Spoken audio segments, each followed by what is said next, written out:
Sunday morning முந்தின நாள் night தான் அத்தை மாமா ஊர்லேருந்து வந்திருந்தாங்க. பெங்களூரில் ஒரு ஃபங்க்ஷன் இருக்குது அப்படின்ட்டு அத்தை கிளம்பியாச்சு. ஸோ மாமா மட்டும் வீட்டில் இருந்தார். காலையில் நேரமே பிரேக்ஃபாஸ்ட் லஞ்ச் இது எல்லாமே ரெடி பண்ணிட்டேன். மத்தியானம் சூட சாப்பாடு மட்டும் வச்சுக்கலாம் அப்படின்ட்டு. ஸோ காலையில் பிரேக்ஃபாஸ்ட்டுக்கு பார்த்தீங்கன்னா சிக்கன் எடுத்துகிட்டு வந்து குழம்பு பூரி தான். மத்தியானம் லஞ்சுக்கு சிக்கன் குழம்பு, சிக்கன் வறுவல், ரசம், முட்டை ஃப்ரை வந்து பண்ணிட்டேன். ஹஸ்பண்ட் அன்னைக்கு நான்வெஜ் வேண்டான்னு சொன்னாங்காட்டி அவருக்கு வெஜிடேரியன் தான்.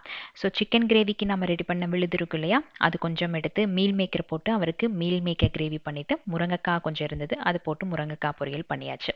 ஸோ காலையில் ஒரு 10 மணிங்கும் போது வெஜிடேரியன் நான் வெஜிடேரியன் எல்லா வேலைகளும் முடிச்சாச்சு. இந்த சம்மர் ஸ்டார்ட் ஆனதுலேருந்தே பார்த்தீங்கன்னா 10 மணிக்குள்ளே கிச்சனை விட்டு வெளியே வந்தே ஆகணும். அதுக்கப்புறம் சின்ன சின்னதாக ஏதாச்சும் ஜூஸ் போடுறது, ஃப்ரூட்ஸ் கட் பண்ணுறது இதுக்கெல்லாம் ஓகே. பட் கம்ப்ளீட் குக்கிங் வந்து அந்த டைமில் பண்ணுறது அப்படிங்கிறது ரொம்ப ரொம்ப கஷ்டமாக இருக்குது. நீங்கள் எப்படி அப்படின்ட்டு நம்மளோட கமெண்ட்ஸில் சொல்லுங்கள்.